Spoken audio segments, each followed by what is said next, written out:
welcome back to my channel. My name is Tiffany. I know it's been so long since I last did a baby update video, so my apologies on that. It's been like a month now, I think, but it's just been so crazy here. We finally moved into our new apartment, so everything is finally settled in. It took like a week for us to actually like get everything done, and then his friends came and helped, which was super great because I can't do anything. I can't lift anything heavy, so I did a lot of the decorating, and we have our Christmas tree up and everything's up, so everything is great. And now I'm finally here making a video in our new place. So the last time I updated, it was week 13. So now I have actually finished week 18. So we are going to do an entire month's worth of updates in one video. So hopefully this isn't too long going over the baby updates. So we'll start off with the size and the weight and stuff like that. So at 14 weeks pregnant, the baby is 3 1/2 inches, 1 1/2 ounce, and it's the size of a lemon. 14-week highlights: your baby can now squint, frown, and grimace, and may also make sucking and chewing movements. Extend your jeans with a hair elastic or use other simple tips to turn your regular clothes into maternity fashion. Expect to gain about 1 pound per week for the rest of your pregnancy, 25 to 33 pounds total. Week 15, baby is 4 inches, 2 1/2 ounces, and the size of an apple.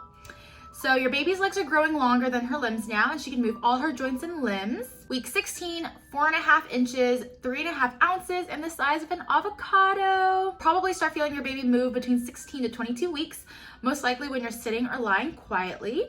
And then it says, experts say, how much alcohol is safe? Experts say none. Even the smallest amount of alcohol may have harmful effects on a developing baby. So thank goodness I don't drink. Week 17, baby is 5 inches, 5 ounces, and the size of a turnip.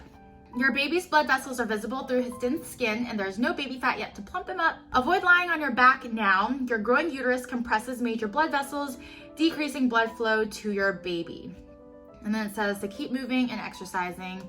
And then finally, week 18, 5 1/2 inches, 6 3/4 ounces, and the size of a bell pepper. That is all about the size, the weight, and what baby looks like, and some of the developments and stuff.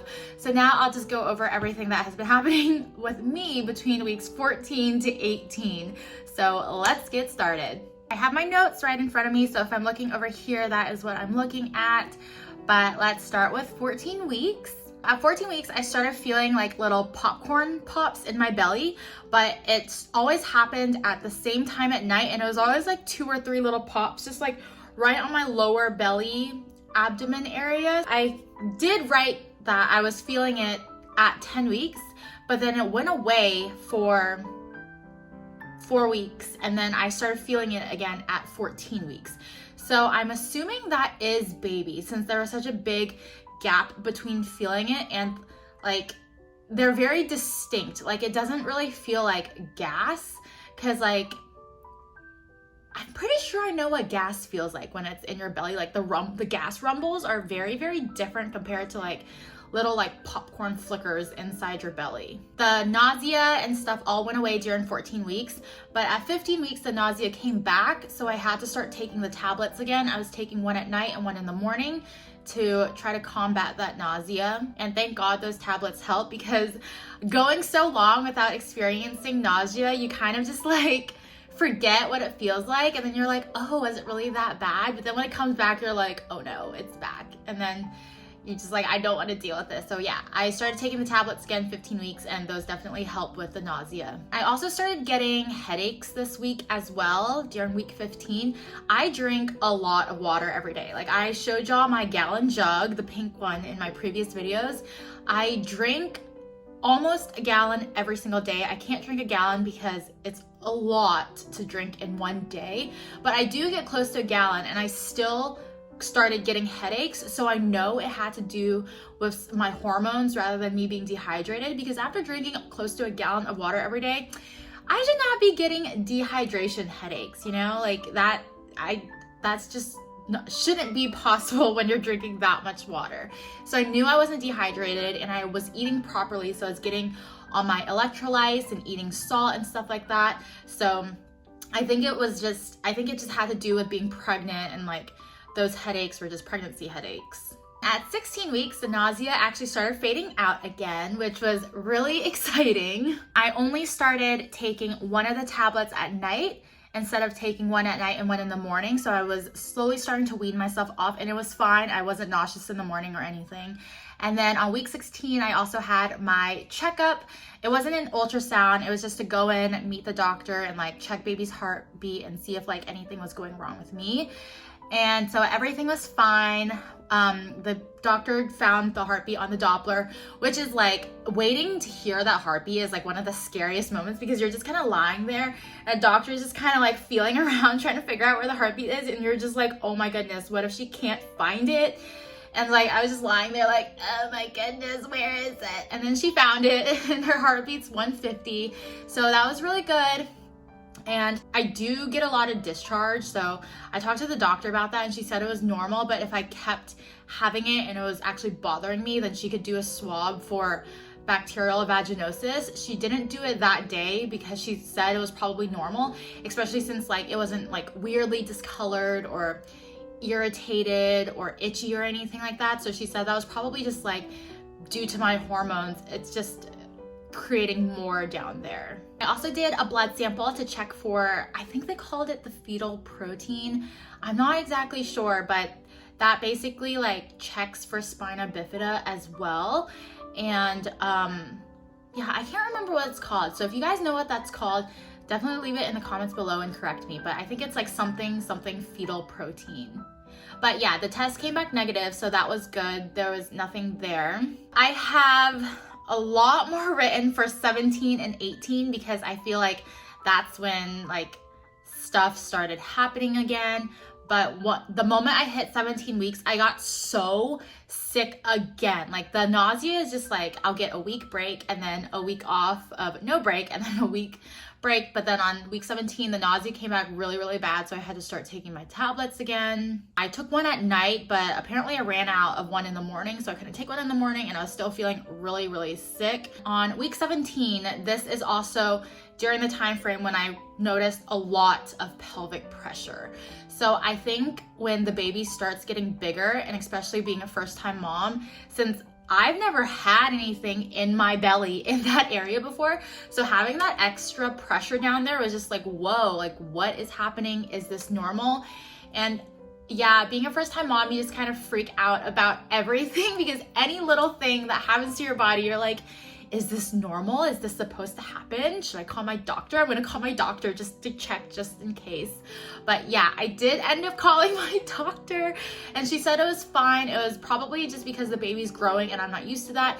And so everything is being pushed down and expanding. So that pelvic pressure there is normal. The pressure would get really intense, especially if I've been sitting down and then I realize I have to pee, and then I get up and like, I guess like just gravity pushes everything down, and you're just like, whoa, oh my gosh, it's kind of intense pressure.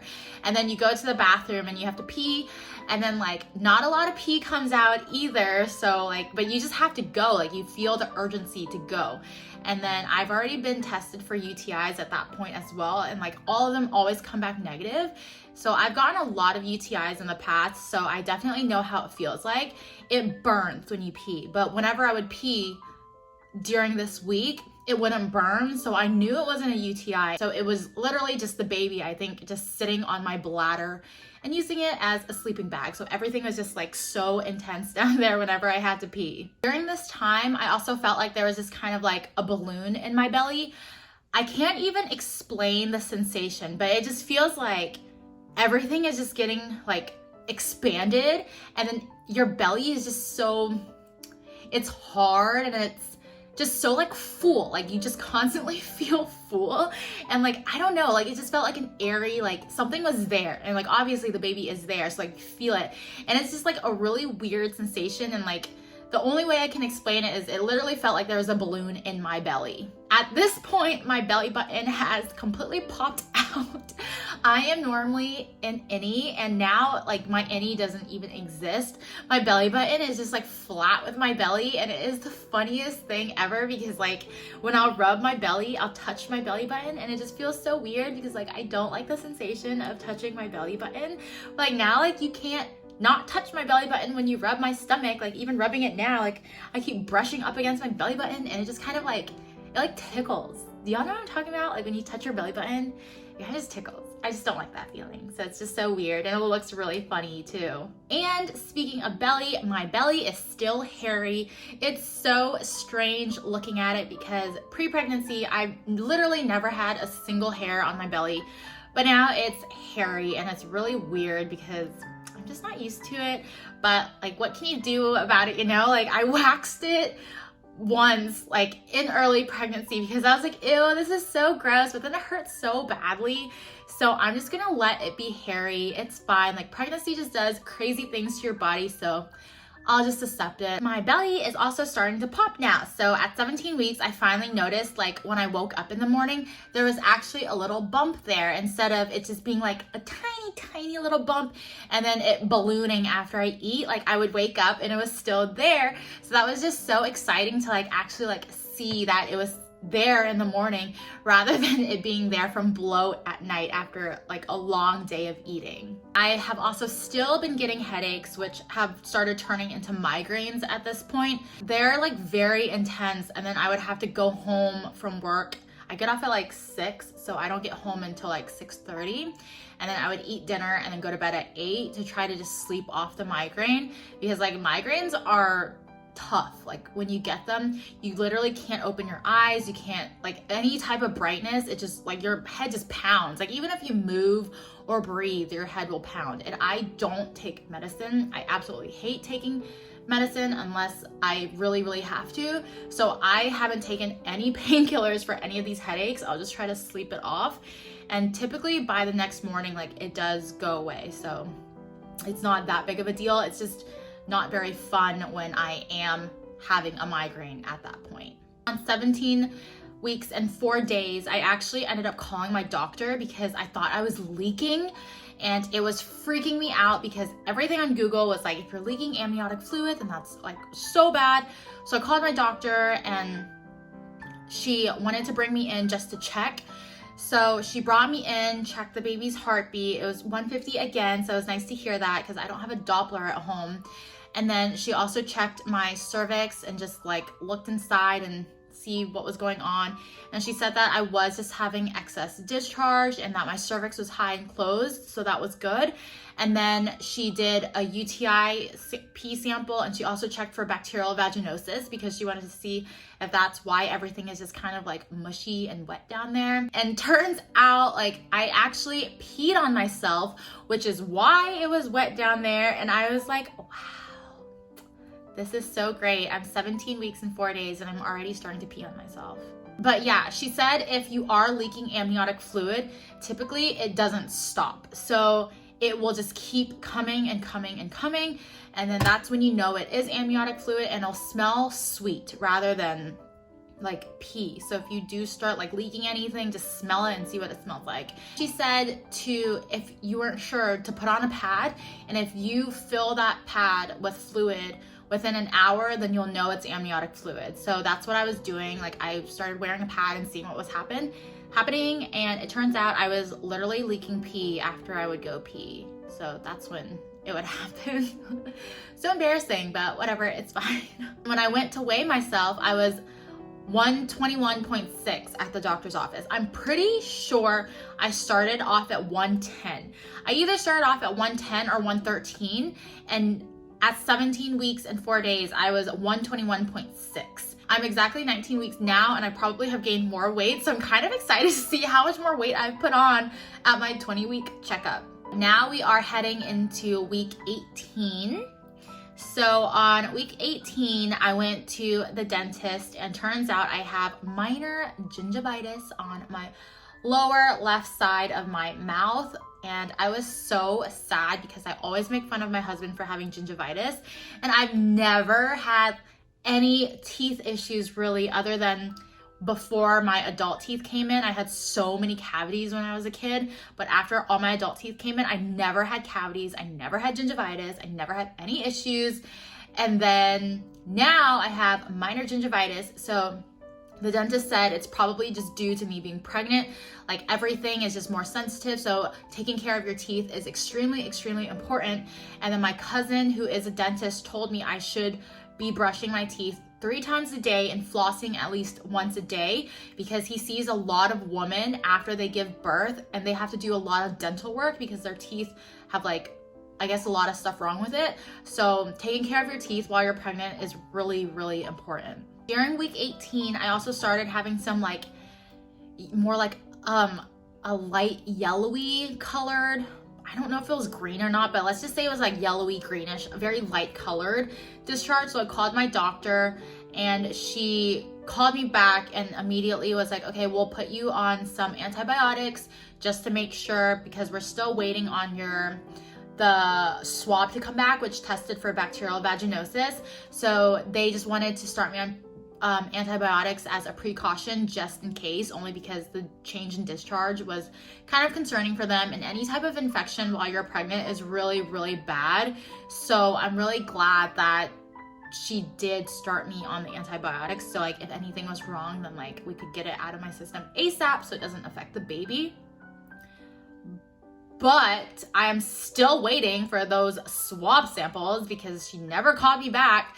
So I only have 3 more antibiotics left to take, and I still don't know whether or not I had it or not. So like I might as well just finish the bottle, and like I'll probably call them later today and ask for any updates. But she did say she was gonna call me if there was. So I don't think it has come back yet. It's been like over a week now. I'll probably update you guys in the next video to let you guys know whether or not I had it or not, because I should know by then, hopefully. She started me on Flagyl. I think that's what the antibiotic is called. It's safe to take during pregnancy, but I still like don't really like taking it, only because like, I don't know, I just feel like anything I put in my body can harm the baby. I am still taking all my supplements though that I've mentioned previously. So the Avocetol Cranberry Probiotic and my prenatals. Those are the only ones that my doctor like completely like approved of for me to take. So I've still been taking those. But yeah, so that is all of week 14 to 18. I can't believe I just fit a month's worth of updates in one video, but hopefully I am able to update more often now that we are here and settled. But I think once we get into the new year, everything will just be a lot smoother, only because the holidays are coming up and work season is super busy. Like everyone's trying to use their FSA and stuff and get in their appointments. So it's been just crazy everywhere, but I hope all of you guys are doing so well, and I hope you like this video. Don't forget to comment so I can read all your updates as well, because I really do genuinely enjoy reading your comments, and I always try to respond to everyone. And yeah, so I will see y'all in my next video. Bye.